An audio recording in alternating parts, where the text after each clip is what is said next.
Hello everyone. In this edition, Team Titans, consisting of Gary Duong, Melissa Choi, and myself, Hisham So, will be going over our social media campaign report. I will be covering the campaign objectives, general audience, and target persona. Melissa Choi will then talk about the overall campaign strategy. And finally, Gary will go over the key results. So with that, let's get straight into business. The main objective of this assignment was to rebuild an existing online Cal State Fullerton marketing community using 4 social media platforms, which were YouTube, Facebook, Twitter, and LinkedIn. Our second objective was to manage these 4 social media outlets. Our third objective was to create content that would be resourceful for our end user. Our fourth and final objective was to interpret the performance measures from all 4 platforms. Our audience consists of approximately 400 CSUF marketing majors and about 7,000 marketing alumni. There are also 1,500 students who are currently enrolled in a marketing course. Capturing the entire audience would be almost impossible considering the amount of variation when it comes to different psychographics. For instance, the students enrolled in marketing courses are still deciding between business concentrations.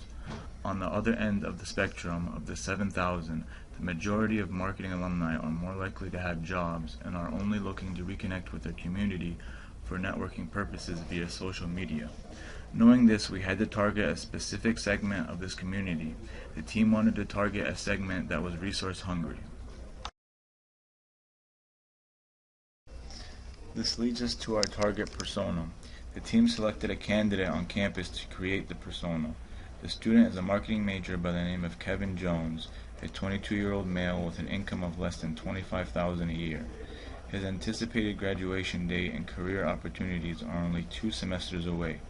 Kevin's main struggle is finding a balance between his school and social life. After 2 campaign rounds of unsatisfactory results from YouTube and Twitter, the team decided to re-interview our candidate. The latter part of our campaign yielded high results based on the changes we made in our target persona and content strategy. In the end, to ease the struggle, we offered the persona a mixture of resourceful and stress-relieving content. We will now shift to Melissa, where she will talk about the next topic.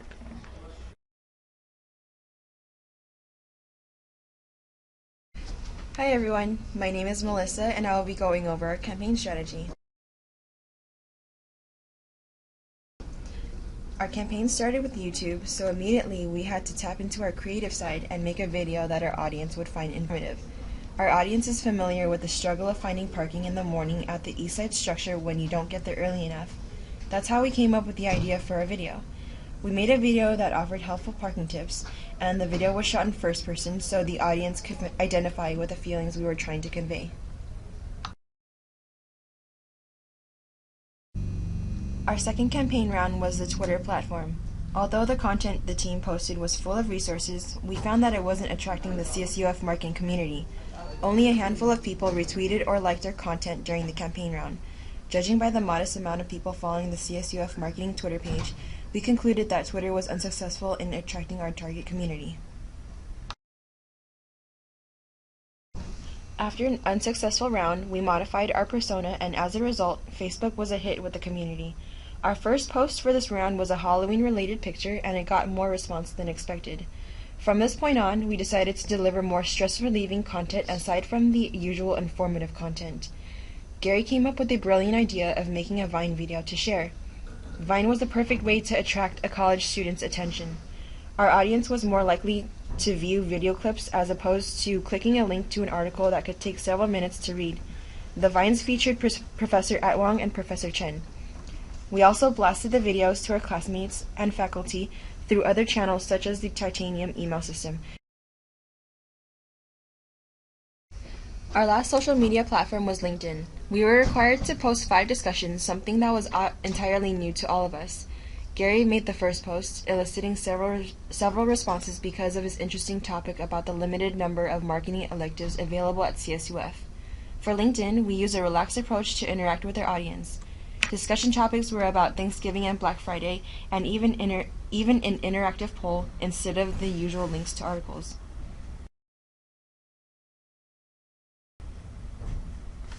The first major change we made during our campaign was when we were transitioning from Twitter to Facebook. We knew Twitter wasn't too successful, so we re-interviewed our candidate to modify our persona as needed. After the re-evaluation, we found that Kevin uses social media for entertainment and is heavily influenced by pictures and videos. So for the rest of the campaign, we incorporated more content in the form of pictures, videos, and interactive polls. We were the first team to post pictures of events on Facebook, and our team was also the first to use Vine in the campaign. Thinking outside of the box and differently than other students has helped us reach new heights. Now I'll pass it on to Gary, who will talk about the key results. Hello all, I'm Gary, captain of Team Titans. I'll be covering the key results we have collected from all 4 social media outlets. We could not obtain all the performance measures due to limited access. Our assignment was to run the campaign in 2-week rounds, covering each platform one at a time in chronological order. Our first round covered the YouTube platform.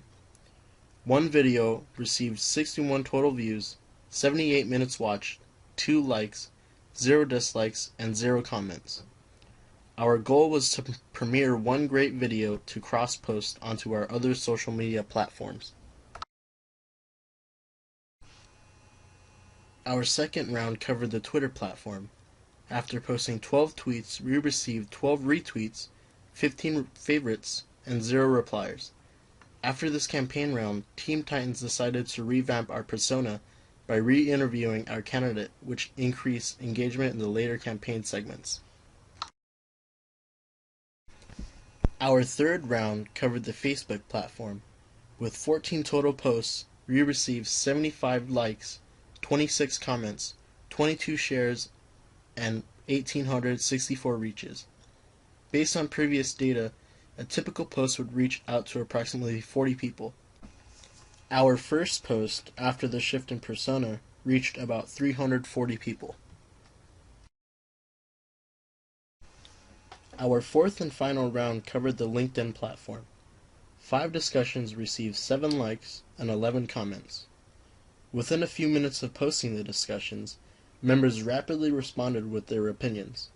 We kept the same persona from the Facebook round.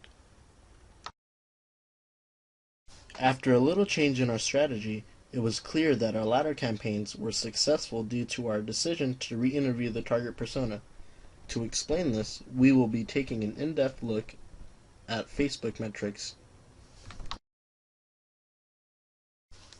The amount of post reach, likes, comments, and shares increased concurrently when a video or picture was posted.